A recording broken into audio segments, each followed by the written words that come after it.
Everyone. Thank you so much for being here. I'm sure we'll have people come in as we get started. Um, but we're very happy to have everyone here who is here, and thank you so much. And we are also very thankful to have Howard Gardner here today, to have him introduce this scholarship. And all of us have worked with him or one way or another, in terms of both my scholarship, Scott's scholarship, and then I would say, I guess, Madora tangentially through us. And really glad to have him here introducing us today. So I will turn it over to Howard. And thank you so much, Howard. Okay, thanks, Shelby. Good afternoon, everybody. Welcome to Page Turner. Many of you will be familiar with Project Zero, which has been hosting a series of book talks.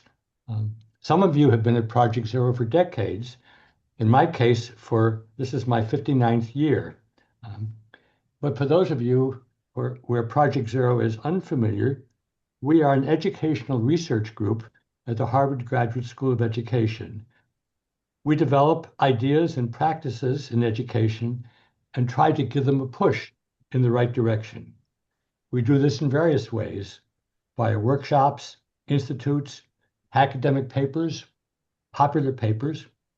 But I think books are our preferred means. Project Zero has yielded literally hundreds of books. If you were to walk on our headquarters on the fourth floor of Longfellow Hall at Harvard, you would see dozens of book covers featured in placards all around the space.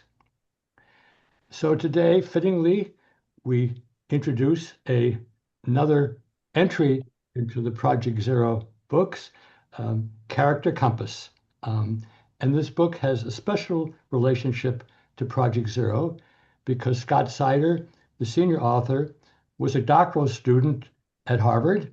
He worked at Project Zero, he worked with me, and he's now a professor at nearby Boston College. Shelby Clark was a doctoral student of Scott's at Boston University, but since that time, she's been a postdoctoral fellow with me, and she's now what we call a principal investigator at Project Zero, which means she has the privilege of raising her own funds, as all of us have done for many, many years. The third author is Madora Soutter. She also was a doctoral student of Scott's. We don't know each other personally, but I just learned that she's now a tenured professor of education at Villanova University.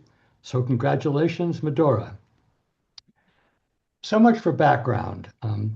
Certainly character is a timely topic, but it's also a topic of very long standing. If we go to the beginnings of education in biblical times or in classical times, or for that matter, the beginning of education in the United States, character has always been a major goal and a major concern, but it's also always been a challenging, difficult topic and aspiration, and I have to say, particularly so in our time. This book, Character Compass, digs deeply into what character education is and what it can be, how to think about it, how to induce a sense of good character in students, how to document it for scholars, students, and even for skeptics. Some of the book is conceptual, but it features digging deeply into 4 cleverly renamed schools, which have each developed their own approaches to character, developing school culture and documenting both student success and student challenges. You'll all learn about this from the book, as well as from this talk, which I hope will whet your appetite for the book. But I have to end with a personal goal for reading this book. A dozen years ago, I actually read the first edition of this book and wrote a foreword to it. And I learned from Scott, for whom I have not been able to read the new version, that he's actually revisited some of the students who were interviewed a dozen years ago to see what they remember, but more importantly, what the influence was of the character education in their respective schools. So that's a special bonus for those of us who read the first edition of Character Compass. So I'm now happy to turn over the microphone to the three authors, and I look forward to what you're going to teach us in the moments ahead. Thank you so much, Howard. We really appreciate your time and for you being here and setting everything up for us. And I am going to turn it over to Scott, who is going to start us off today in our talk. So thank you so much. Great. Thank you. Thank you so much, Shelby. And thank you so much, Howard, for the introduction, for your support of this project, over now, like, 12, 13, 14, 15 years. It's really greatly appreciated. I thought we're going to mostly focus, our talk on some of the ways in which the second edition, as Howard kind of alluded to, tries to do some new and interesting things. But I thought I would just start by briefly sort of explaining like sort of the genesis of this project back in 2012, when the first edition of the book came out. I was a relatively new professor. I had done a previous research project looking at how an ethical philosophy program at the college level impacted that sort of combined ethical philosophy and service, like impacted college students. And as I was finishing that project, I heard about a school in Boston, a K-12 school in Boston, or actually a 6 through 12 school in Boston, that also was sort of using ethical philosophy to try to nurture kids' character development. And I just thought that was really interesting, and I wanted to learn more about it. And so I sort of got in touch with this school. It's the school we call Classical Academy in this new edition of the book, and learned that yes, like they were doing some things to try to, they were using sort of they had created an ethical philosophy class like for kids in grades 6 through 12 to try to nurture their character. And I thought, oh, I'd really like to do a project like sort of studying this school if I'm going to do it, and I'd really like to sort of understand what impact this ethical philosophy programming is having on the kids. And so I need to seek out to compare some comparison schools, so that I can, if I can sort of measure the character development of the participating kids at the ethical philosophy school, I can sort of see how they compare to kids at other schools. And so so in sort of the course of trying to get that project off the ground, I said, okay, let me find some other schools that are sort of serve a similar, sort of similar age group of kids, a similar demographic of kids, like ideally in the same city, that also say character development is important to them, but aren't doing this ethical philosophy piece. And so I ended up sort of identifying two other schools like within a few miles of the first school that kind of fit that criteria, and started to get the project going. And then what kind of happened, which I think is kind of interesting, is that over the course of that first month or two of doing the project, I realized that the three schools all said character was a central piece of what they were doing. They all had character in their mission statements in one way or another.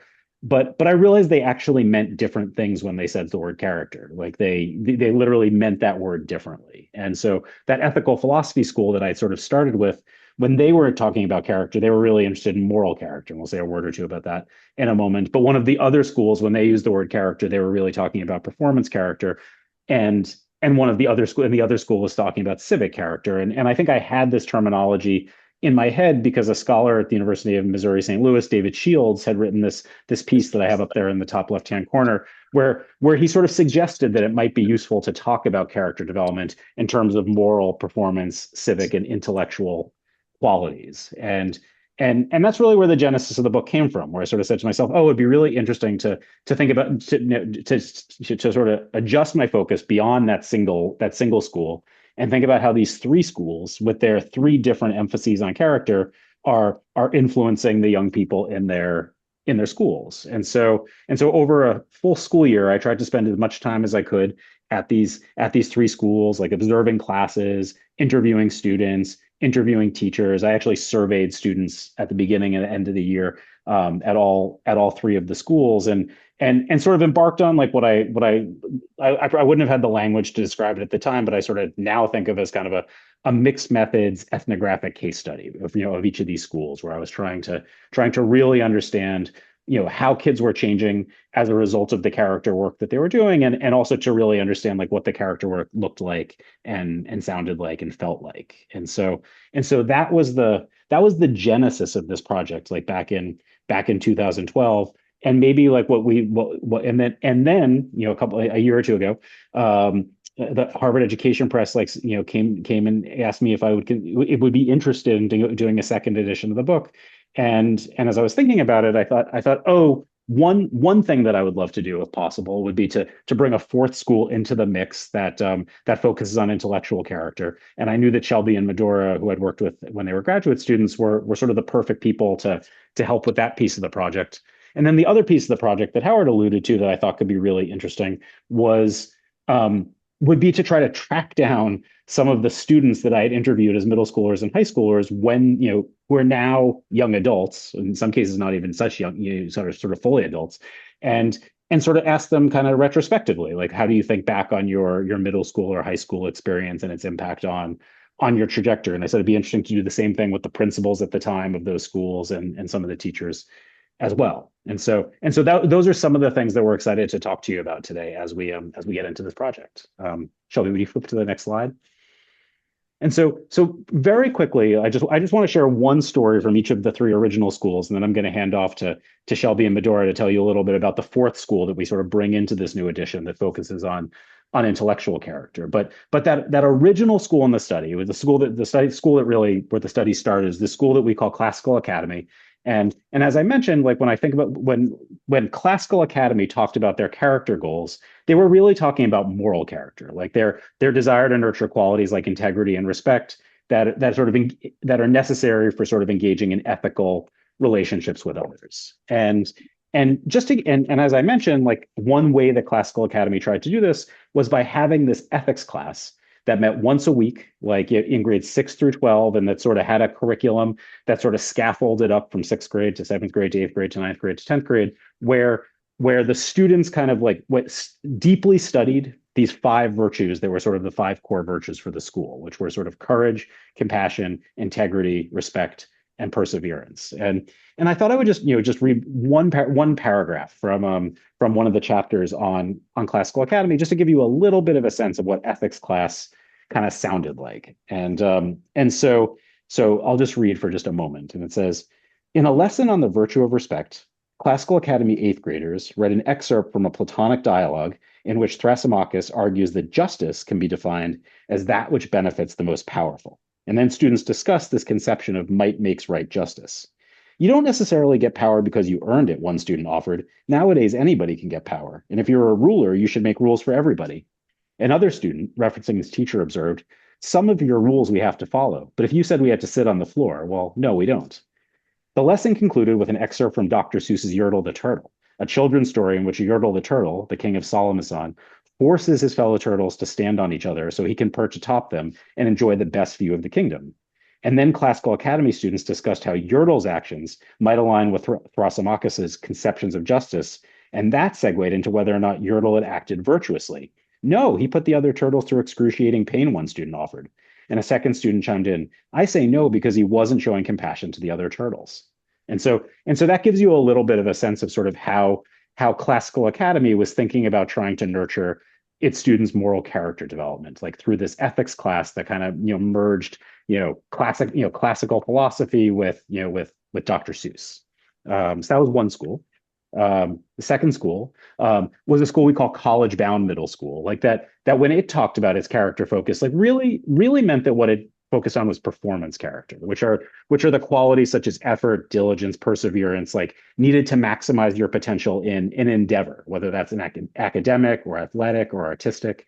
And if you think back to 2012, that was a sort of a moment when there was a really tremendous emphasis on sort of the quality of grit. And I think College Bound Middle School was sort of very much part of that performance character focus. And I would say at College Bound Middle School, its emphasis on performance character meant that there literally were sort of many opportunities for performance. Like, there was a weekly community meeting at this school. It was a middle school. And there was and there would be contests, like a pi recitation contest where kids competed to memorize like digits of pi, like, and there was an element bee where students sort of competed to show their knowledge of the periodic table. There were dances, there was storytelling, like there were poetry slams, like there was this true emphasis on performance. And one of the most interesting was something called the Powerful Speaking Extravaganza.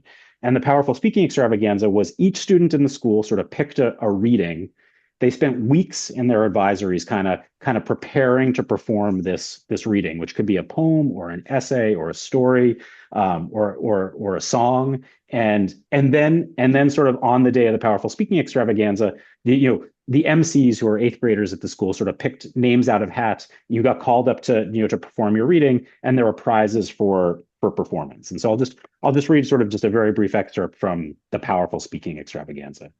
Good afternoon, College Bound, the eighth grade girl spoke enthusiastically into the microphone. Welcome to the annual Powerful Speaking Extravaganza. My name is Giovanna. I'm thrilled to be co-hosting the event with my fellow eighth grader, Nelson. We all chose a piece from a genre we liked, a song, a poem, a piece of a play, a piece of fiction. Students spent weeks practicing, and now we're ready to go. Nelson leaned into the microphone. Raise your hand if you're nervous, he asked, and nearly every student raised a hand upward. It's really good we're here then, Nelson told the audience, to overcome that fear. Today's event is not about speaking perfectly, but about trying your best and getting better. Congratulations to everyone for being willing to try. The entire student body applauded. And when the noise subsided, Giovanna added, let's give a warm welcome to our judges. Two women in their early 20s and an older gentleman in his 50s stepped forward to introduce themselves. The two women had graduated from College Bound several years earlier and were now in college. The older gentleman was an attorney in Boston who worked as a mentor for the school. And after introducing himself, he added, public speaking is part of my job every day. At some point, you'll need to convince a group of people that you are correct, and you'll need the skill to do that. And so I applaud all of you. And with that, the powerful speaking extravaganza, commenced. And I'll stop there for the sake of brevity, but that gives you a little bit of a sense of kind of like the way in which the performance character education manifested at College Bound Middle School. And then last but not least for me, and then I'll turn over to Shelby and Madora to talk about the new entry into the book. There's the third school in the original study was the school that we call Civitas Prep. And Civitas Prep, when it talked about character, really was talking about civic character, which is the knowledge, skills, virtues, and commitments necessary to be a responsible citizen. And this was a school that sort of in many, many different ways sort of worked to kind of nurture kids' thinking about their responsibilities to the different communities that they were a part of. Like there was a middle school character education course like that really focused on sort of the idea of contribution, which you can see in the picture. This was the school that had the most sort of powerful student government, like a student government that really had power to kind of affect change within the school. The school sort of required participation in extracurricular activities because they wanted students to have sort of these leadership experiences and sort of community experiences sort of within the extra curriculum. They had a relationship with a sister school in China, where they hosted students from China and sent students to China for visits, like with the goal of kind of nurturing students thinking about global citizenship and sort of global citizenship responsibility. And so I thought, this is my last reading, and but I thought I would choose in the middle school, as I mentioned, there was a character education class that really focused on this idea of contribution and sort of your role within the community. And one of the things that the school that class did was they read there's a children's novel called Seed Folks, which some of you might know that's very explicitly about thinking about sort of the different contributions that individuals make within a community. And that was one thing that happened within that class. A second thing was that there was they once a month they would have sort of a community meeting where they sort of tried to solve community problems. And so in this civic, and so I'll just read you a brief excerpt from one of those meetings. This is a sixth grade character education class focused on and one student kicked off the meeting saying, well, a girl, and she says, certain boys are being distracting during class. Like that was the issue that she wanted to bring to the table. And another student, another girl said, I agree, because it's distracting sometimes because some boys are fooling around and making noises. A male student said, I think it's also the girls in the classroom sometimes. And then another girl in the class said, I respectfully disagree because I think the distractions from the boys prevent the girls from paying attention to the teacher. Then a male student said, I respectfully disagree. I think we've all contributed to the problems in the classroom because of how low our class behavior scores are. Another student says, would it be okay if I comment again? I kind of respectfully disagree because I think it's some boys and some girls. And then another student said, even if you're not making noises, but you laugh at those who are, you're still a problem. Like, and the conversation kind of continued forward and different solutions were proposed. And ultimately the class kind of voted on a resolution to try to address this issue. And I think that just gives you a sense of sort of this emphasis on community at this third school that was different than the preceding two. And And in a moment, I want to, I'll just say, I'll briefly say that, um, so I've described the different emphases at these three schools, and you could see the impact of these different emphases on student development. Like, so when I mentioned that before that I had done pre-post surveys with students at the beginning of the year and the end of the year, and you really could see differential growth in these student bodies along the lines of the character emphases. But as the book made its way into the world in 2012, one of the first sort of questions that I think like came up that a scholar or philosopher, Jason Bear, asked was, what about intellectual character? And it took us 13, 14 years to address that question, but fortunately, like in the second edition, Shelby and Madora were able to do that. And so let me hand off to them to talk a little bit about the school that we bring into this new edition to do that. Great. Thanks so much, Scott. So in this next edition, we're able to bring in information about a school called Bright Ideas Middle Schools, what we call it, which is a middle school that is 6th through 8th grade, was specifically formed to focus on intellectual character, which really encompasses those qualities and character strengths that promote good and productive thinking. So we're thinking about things like curiosity, open-mindedness, intellectual courage, intellectual humility. They had a whole list of different character strengths that were specifically promoted at this school, and that includes those ones that I just mentioned, including also intellectual thoroughness, intellectual carefulness, intellectual attentiveness. So these were all specific intellectual character strengths that they were specifically actually aiming to inculturate at this school, both through specific lesson plans, but also just through the actual teaching and modeling at the school itself. And so this was a school that was developed specifically to, enculturate these in the students. And so one thing that I wanted to talk about was this culture they had at the school about embracing mistakes and really fostering intellectual risk-taking and intellectual courage in students. And one way that we saw this was really in how they fostered curiosity in students, which was my great love in thinking about curiosity. And so you see this student, Miss Dalton, she was one of the science teachers and the math teachers with 6th through 8th grade students. And she said to us in one of our interviews with her that if her students could get her to go off topic in classes for at least 20 minutes, that meant to her that they had asked an exceptionally good question. And that meant to her that they're really able to dig into something related to the curriculum in an interesting way, and that she considered that success. And something that we really loved about that was that this is something where they really made time for students to go into their curiosity questions, even though that sometimes meant that they had to relinquish control as teachers, and that it meant that they were going off content. And so I have the Bermuda Triangle here because this was a time when I was doing an observation in the classroom where they were in science class together and they were doing this lesson plan where they were supposed to be making inferences about objects in cardboard boxes, which was a really amazing class in and of itself. I don't have the excerpt to read right now, but she was asking them, what virtues are you going to need? What character strengths are you going to need in this lesson plan? And they were talking about, we need to be courageous because we have to offer ideas. We might need some intellectual humility because we're probably going to be wrong about what's in these boxes. So already they were bringing that character language into the lesson plan. And then at the same time, at one point, a student asks about, oh, what about the Bermuda Triangle? It comes up in this lesson plan. And they realize they don't know where the Bermuda Triangle is. And so they actually stopped this lesson plan and went over to the classroom map. And the teacher pointed out where the Bermuda Triangle was. And then the student continued asking, well, why is this interesting? Why do people care about the Bermuda Triangle?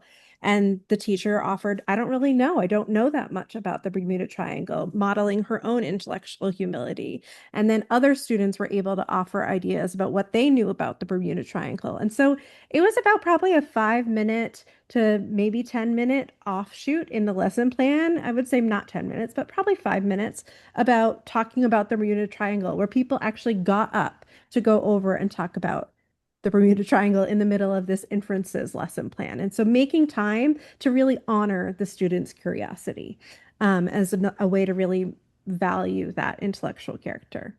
And I'm going to turn it over to Medora. Thanks, Shelby. So the second example that I'm going to share is connected to something that I think is actually a really common question for teachers, which is what do we do when students finish early? Do you let them zone out? Do you let them do work for another class? Do you maybe give them extra work? And if you do give them extra work, do you like how do you frame it so that students don't feel like they're being maybe like punished or penalized for being efficient? And at Bright Ideas Middle School, they approach this in a way that really gets to the core of the kind of intellectual character that they're aiming to foster. So this one teacher, and actually this was an example from Miss Dalton as well, talks about how there are two different kinds of advanced students. There are some students who are going to finish and then they're going to ask a lot of questions like, what's next? What else can I do? And then there are the advanced students who finish early and say that they're bored. And she says, it's this kind of second set of students that we really need to push. And this is a quotation from her of saying, like, she talks to those students and says, listen, you need to bring something to the table too. Like, there's not a reason to be bored. Bring on the questions. Like, let's dig deeper. And I think what's really important about this is that at any school, we as teachers are going to be pushing our students and challenging them and wanting them to dig deeper. But at Bright Ideas Middle School, it really was, not just in service of doing what the teacher told you to do, but in service of developing these intellectual character strengths of intellectual thoroughness, open-mindedness to maybe kind of what you don't know. Great. Thank you, Madora. And we just wanted to bring in, since this is the PZ Page Turners event, this PZ connection, because so many of these things are building on and related to a lot of the work that we do here at Project Zero. And in fact, this is a school that was very familiar with the work of Ron Richert and cultures of thinking. And we even have a whole section in these two chapters about their use of thinking routines, on how they really saw thinking routines as directly related to and cultivating intellectual character. And certainly Ron and others at PZ have written about intellectual character. So we just wanted to explicitly make clear that that is something that they're using and building upon the traditions that we have worked on here directly at Project Zero. All right, I'm going to pass it back to Scott. Great, thank you. And so I think Shelby and Madora sort of bringing in this case study that they had conducted at Bright Ideas Middle School was one sort of really important kind of way in which I think the second edition is a lot better than the first edition. Especially because I think over the last 10 or 15 years that model of character that sort of thinks about character in terms of the moral, performance, civic, and intellectual aspects has really sort of become I'd say like a dominant sort of model of thinking about sort of character development work, like as a result of a couple different organizations like the Templeton Foundation and the Jubilee Center, like really embracing it. And so I feel really excited like to have this case study focused on a school that's sort of emphasizing intellectual character sort of as part of the book. And then, as I mentioned, the other thing that I just thought was really, really interesting was the opportunity to sort of re-interview teachers and students and leaders that we had talked to, 10 to 12 years earlier, and kind of like learn a little bit about how their lives had played out and how they thought about the impact of the school on their lives. And so in each section of the book, like where we're profiling these schools, we now have these sort of mini chapters called Looking Forward, Looking Back, where we report on how the school has changed, we report on how sort of some of the students have changed, and we report on how sort of the principal, from the original book, like now thinks about the work that they were doing back 10, 12 years earlier. And so we're each going to talk about just one or two things. And so one thing that I think is really interesting is that Classical Academy, I wrote the original edition in 2012.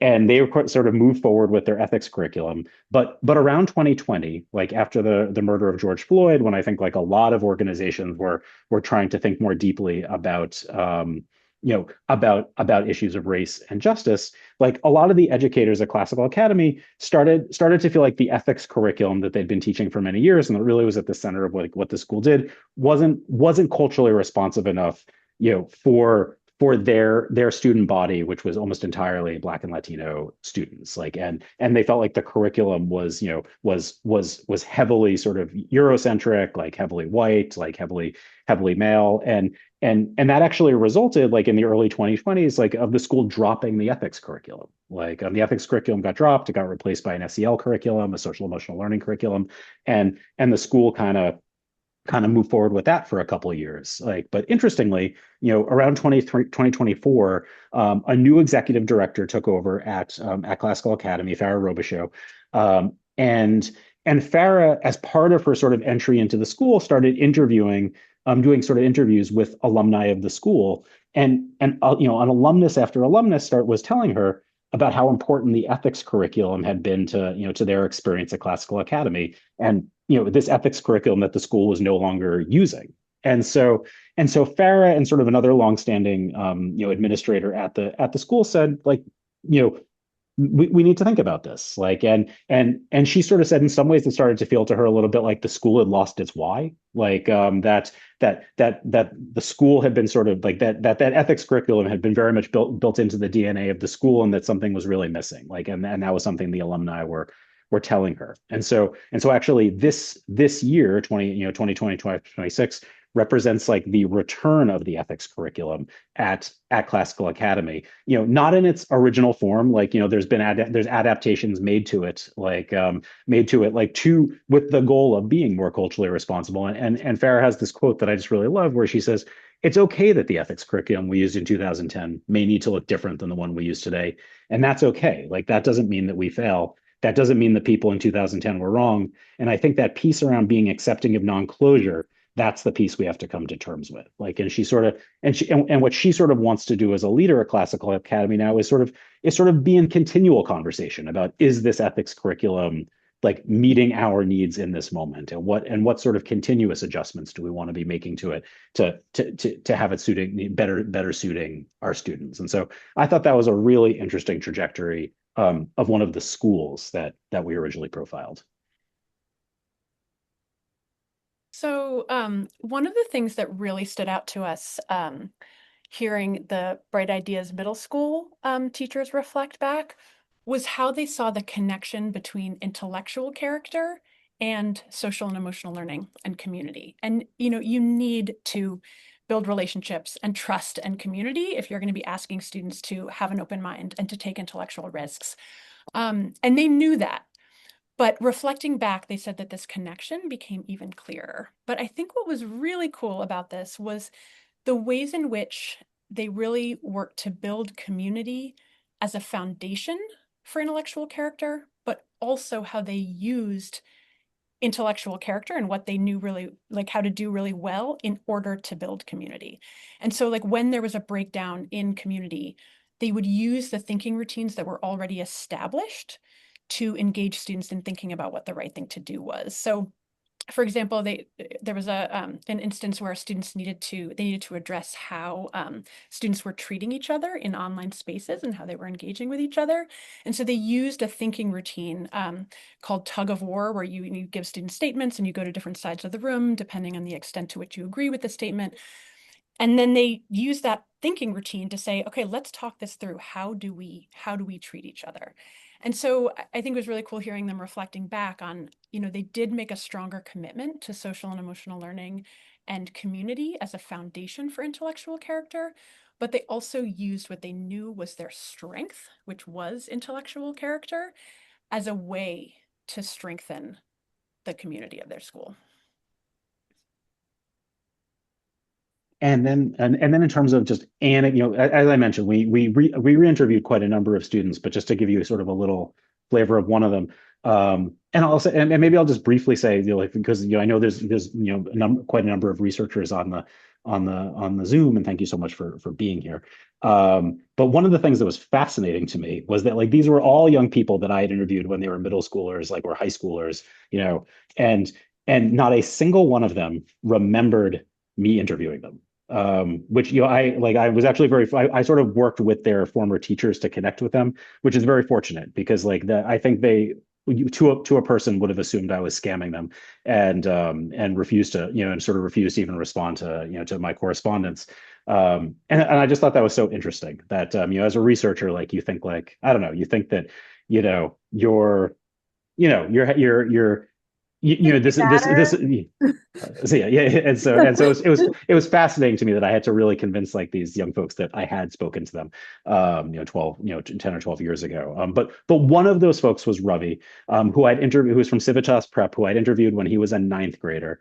And it was really interesting. So when I caught up with Ravi now, who's in his late 20s, he's living in New York City. He had been working as sort of a music podcast editor and producer over the last number of years, but then about a year ago, he decided he wanted to do something more, civic minded, sort of more purposeful and equity focused. And so he ended up going back to graduate school to shift towards a career in policy and urban planning. He was sort of finishing up, but when I spoke to him, he was finishing up a master's degree and urban planning. And so he explained to me, he said, I feel like the last 2 or so years, I've probably come closer to who I was when I was 13 or 14 than ever before, like in a great way. I think that kid had it right, like kind of referring to himself, like in his 13 or 14-year-old self. And he sort of said, as part of this conversation, he said I hadn't consciously thought about the fact that like the civic work I did sort of as a high schooler, is motivating this shift in my career now. But he said, he said like, but as we have this conversation, like it's really hitting me like that of course, like all of the civic lessons like that were sort of a part of my middle and high school experience, like are driving like this sort of desire that I feel now to tack back towards more civic work. And I thought that was such an interesting, that was just one of a number of really interesting examples of kids kind of reflecting back on how their middle and high school experiences had impacted their trajectories.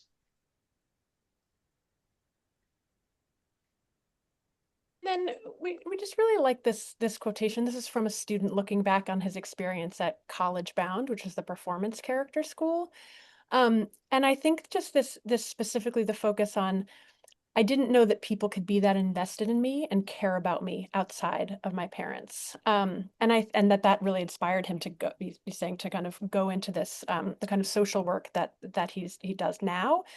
And I think what's really important about this is that when we think about schools that focus on performance character, I think sometimes we can kind of bristle, kind of focus on, on performance and grit and achievement, but that this is also, it's so important that it is paired with an ethic of care, that this kind of warm demander of high expectations and high nurture and high care. And this was something that really stood out to both the students and the teachers alike in looking back on one of the key things that really mattered when thinking about performance character, that piece was so key.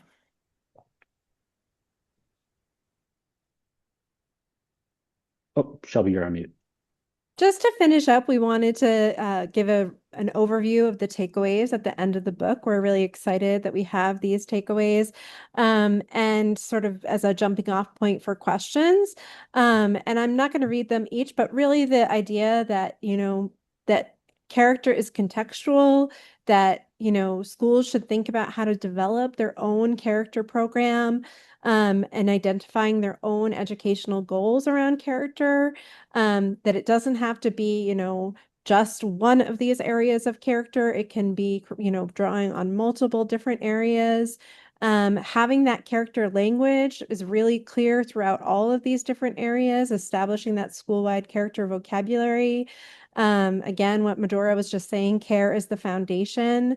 That really became clear through those looking forward, looking back. It's never too late.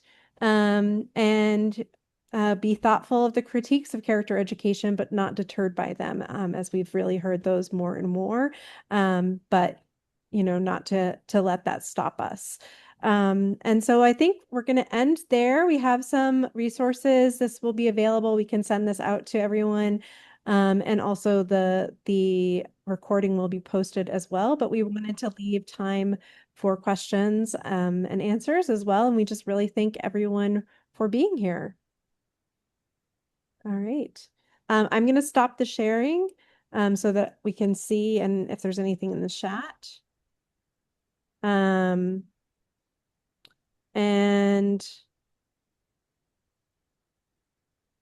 all right. Thank you so much, everyone. And this is just time for a question and answer.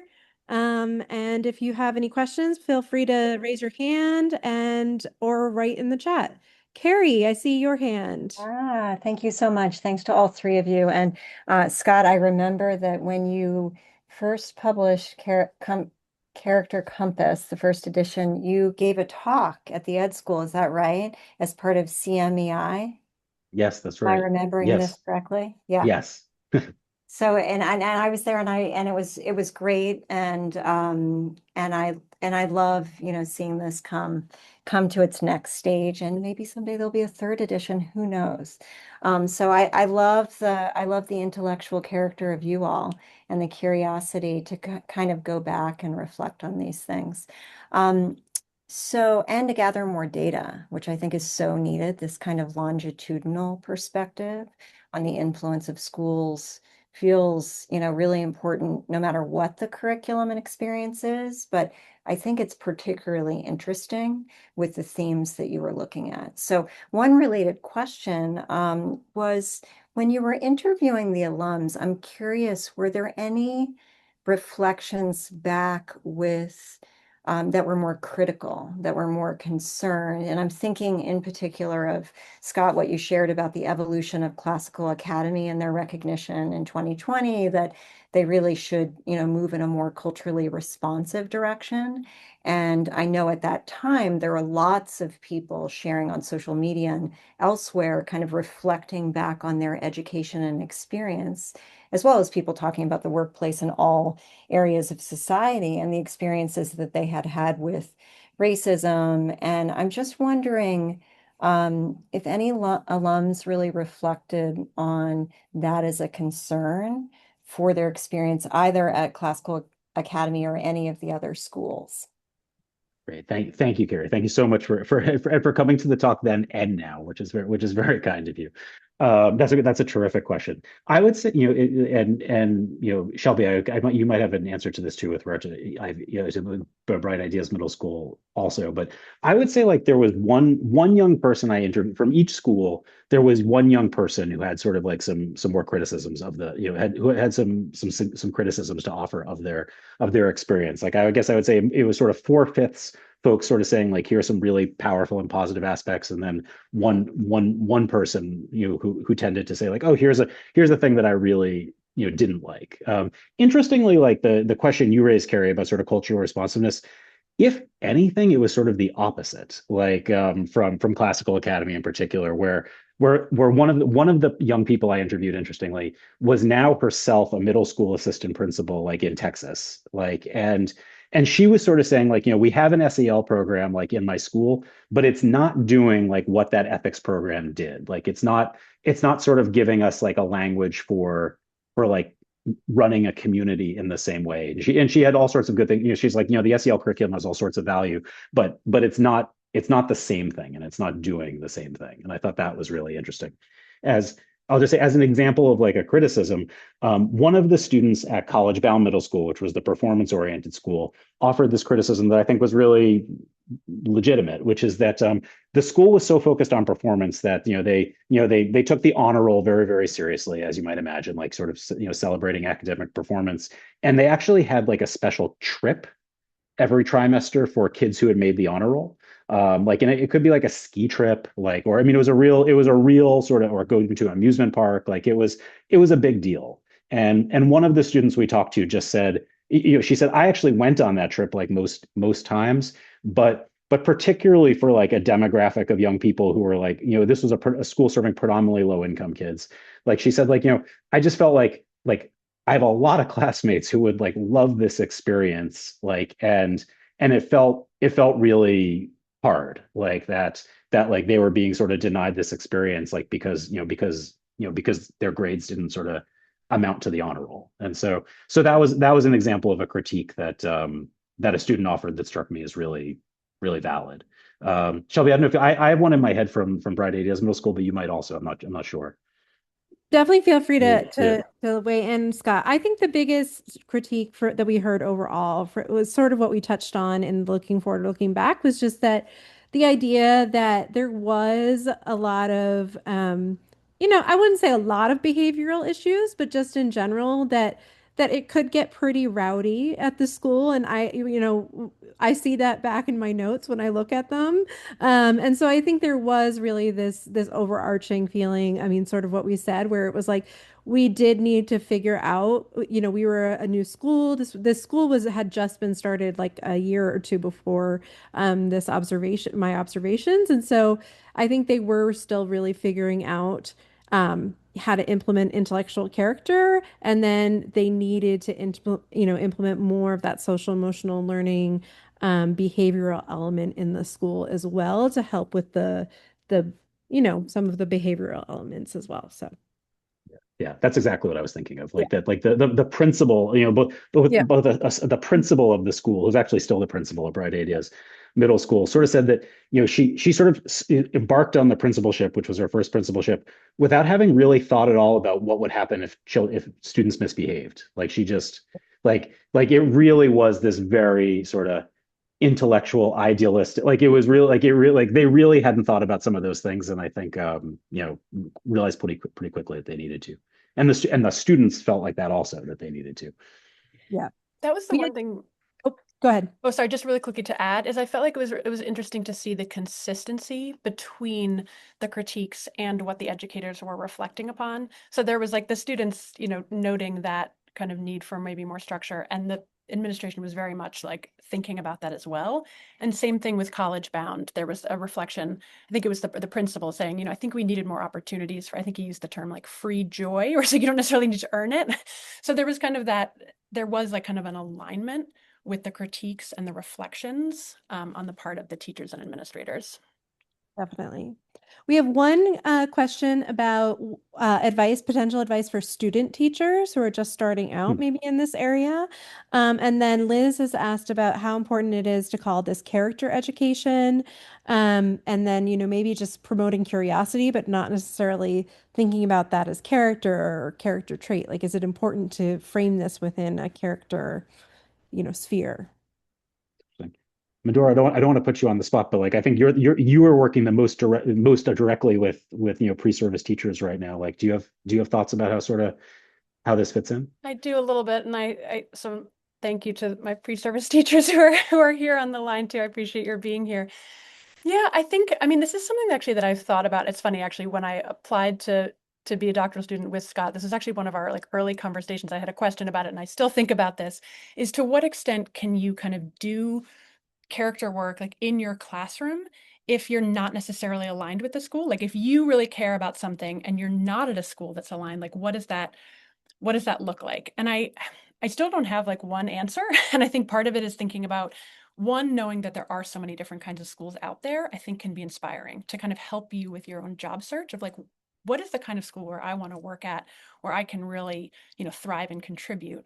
But one, that's not always the case. And two, it's sometimes good to be at a school where maybe you're, you are kind of pushing the community. And I think with that, I think you can absolutely still think about what are the core things that I care about and that I'm going to really make sure that I'm going to bring to my classroom, and being clear and consistent with your students and building in those routines, and whether it's thinking routines or the kind of, maybe a community, building at the very beginning, or kind of whatever those things are, that you are clear and consistent.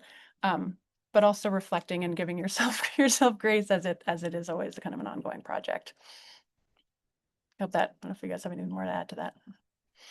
And just as a question about character education, I mean, clearly, I think there's benefits to thinking about character education. I think that the language helps us think about sort of what is the broader purpose of what we're doing, beyond sort of maybe the everyday action or skill of it. I mean, character education comes from a broader theoretical background of thinking about, there's maybe a broader truth to what we're doing if we're thinking about intellectual character, or there's a broader, good that we're working towards. However, I don't think that's the be all and end all of what we need to think about. So, and we actually know that there's research out there, particularly today when SEL and character education can be a really hot topic within schools, that if we don't focus on that type of terminology, that can be a better way to think about it for a lot of parents. That if we just say we're thinking about curiosity, we're trying to help your kids be curious, we're trying to help your kids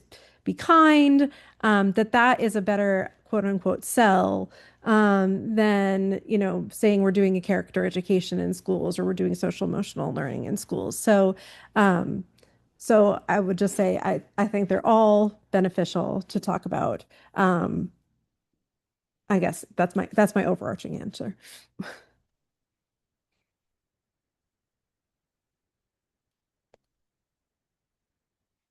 There's another question about what we might have to say about revisiting the research has impacted our current work. We each have projects going on at the moment. Did revisiting this data offer realizations that have been helpful to our current projects?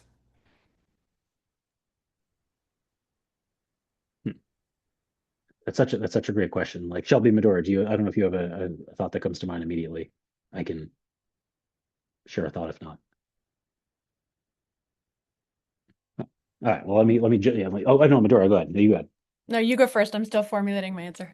Yeah, I mean, well, first, I really appreciate the question. Like, I mean, it was really interesting to get to do this project again because I mean, I think I feel fortunate to know quite a number of folks on the Zoom, like, and and probably a number of that a lot of my work has sort of gone very deep into kind of within sort of the civic space, like over the last decade or so, and so I haven't thought sort of more broadly about character work, like in this way. And to the point that I wasn't positive when the opportunity came up that I wanted to get involved. And I think and fortunately, like the opportunity to work again with Shelby and Madora was really motivating, and then started to have these ideas about like going back and sort of re-interviewing students, and that felt exciting.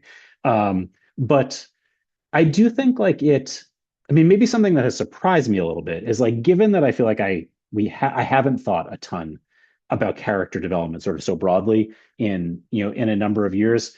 I feel like that final chapter of the book that Shelby spoke about, like where we sort of talk about like these sort of takeaways for educators, somehow I feel like that last chapter is a lot better now than it was 10 or 12 years ago. Like we got much more granular, much more specific, like much more. I just think it's a much more useful chapter for K-12 educators than it was 10 or 12 years ago. And all I can think is that like maybe there's like, I mean, that there's of course like value in sort of just like in working with two other brilliant folks, like to kind of do this work, but then that there is also like these ideas are kind of sitting in the back of your head and kind of I don't know what the right word is, like germinating a little bit, like and I think that was kind of interesting for me to realize that like somehow I feel much more satisfied with the specificity of the advice that we're offering.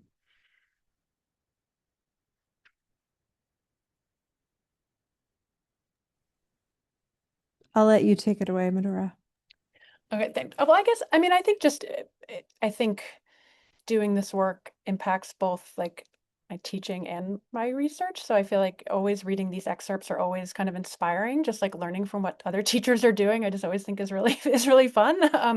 And especially kind of like reading these examples of like, oh, maybe could, how could I try this? Or even thinking, more broadly about each school, could I bring, this structure to this new class that I'm developing? So I feel like that is in terms of the teaching, I definitely found that it's impacted. And then Shelby and I are writing a book right now on intellectual risk taking, which is very much aligned with, it's intellectual character, and we're really kind of honing in on this kind of one area. And so it was really interesting to kind of do this as we were doing that work, because there is so much alignment there. Yeah. Definitely. There's a question here from Veronica about the overlap between identity development and habit development. I feel like I could say so much more about that, Veronica, so I'm happy to dive into that at another time. But I feel like just generally, I feel like from a character theory background, I feel like there is so much about, habit, the development of the habits and skills really building your character. So I think as much as we want to think about character as part of your identity, then I would say that I see them as really intertwined. But I think there's a lot of research that character can change and develop over the lifetime. And so I wouldn't say that that necessarily is a stable trait. So I've worked with Rich Lerner at Tufts, who I think if I use the word trait, then he's going to come find me and, I don't know. He's going to be very upset if I use that word. So, but I think, definitely habit development is something that we're working with students to try and make sure that this becomes something habitual, that they are used to asking questions, that they are used to using the skills that are necessary in order to be part of their character. So that's a big part of like, at least when I was doing my work on curiosity, like you can't be curious if you don't know how to ask questions. So we have to help students build the habit of asking questions for them to be curious. I love this question. I think it's such a good question. It's something I think about all the time. I guess like I don't know if sometimes this feels like a hot take like within the character world, and it could be wrong, but like I think I have questions sometimes about the transferability of qualities that that like related to sort of habit formation. And so actually my wife and I were debating last night, like because of we've made this surprising decision, it feels like to me, to sign up our son for like club soccer, which is like extra soccer. And she was sort of talking about some of the qualities that she like some of the character development that she thinks will happen from being on a team, from like contending with failure and so on and so forth. And I agreed with all that, but I said I just don't know. It doesn't. I think sometimes we assume that like that perseverance you develop on the soccer field transfers to other contexts. And I said I think it's possible for it to transfer, but I don't think we should assume like it just does. Like I think like that requires a lot of scaffolding. And I always use the example that like I have a lot of perseverance when it comes to writing, and like very little perseverance when like something's wrong with my car. And so that's the question that I always think about, like with regard to like this identity piece, like in terms of how I agree with Shelby about like the importance of habit and sort of that impact on identity, but then I don't make the assumption, I guess, that it just transfers from domain to domain. I would agree with that. I think these are going to probably be our last two questions. So one is from Shari about whether we've seen tensions between an emphasis on SEL and an emphasis on character education in schools. I don't know if either of you have something to say on that. And then in the book, we allude to changes in the country in the last year or two. This is Howard asking, do we think that the schools are aware of the tension in these national debates? So sort of a similar follow-up question. Madora, I don't know if you want to share a thought on the SEL character piece first, like Yeah, I don't know. I guess I don't know that there's as much tension, like I would say like on the ground between like semantic, I don't know, like are we going to talk about character? Are we going to talk about SEL? Like in terms of like, but I definitely think that kind of like what are we calling it? Kind of what Shelby was talking about. I think there's a lot of tension around what is it and what does it mean? And I think there's a lot of like definitely anxiety from teachers around getting pushback and what that means and what that looks like. I would say that that is like the biggest thing. So kind of a lot of looking for strategies for what do I do if there's pushback. I care about the development of my students as whole people, but what am I going to do if I don't have the support of my administration? Or what do I do if I don't have, if I get a lot of pushback, and is my job secure? So I would say that that is like the bigger thing, maybe more than like necessarily the kind of semantics of what it's being called, is kind of what I would say. And it's very real, and definitely I feel like a lot of just kind of trying to navigate and talking it through, because there's no one answer. That's interesting. Like, and then with regard to Howard's question, which is a terrific question, I would say yes is the short answer. I think schools are so on guard right now, because they're being buffeted, because sort of the edicts like coming down feel so hard to predict and so punitive that I mean, just as an example, like a somewhat unusual thing like we did in the second edition is we shift in the original edition, we shifted to using pseudonyms for the schools, like in the second edition of the book, and that was and I think the schools largely appreciated that, like just sort of out of a recognition that this doesn't feel like a radical book to me in any, by any stretch of the imagination. And I don't think these schools are doing radical things. I think they're doing interesting and important things, but not radical. And yet I think that we're just living in such a tentative moment that I think the school's sort of even worried about like, just this attention to civic goals or like moral goals or performance goals, like or intellectual goals feeling, sort of, contributing to, increasing the possibility of them being targeted in some way. Yeah, I'd agree with that.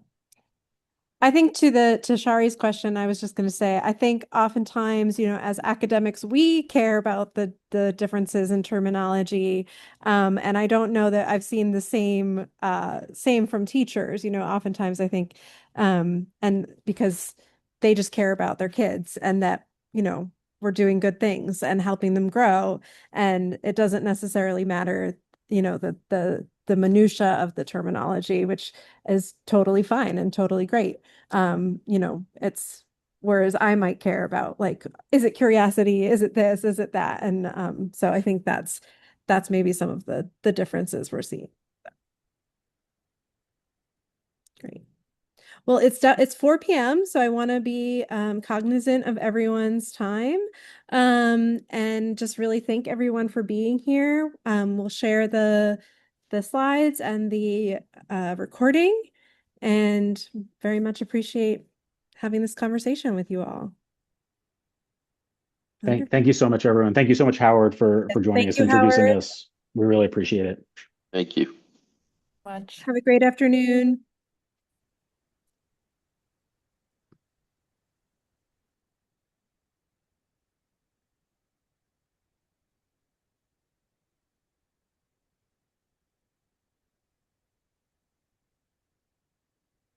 Okay. Shelby, thank you so much for, I'm just gonna put these people in the waiting room, and Oh. I'm gonna stop the recording. Okay.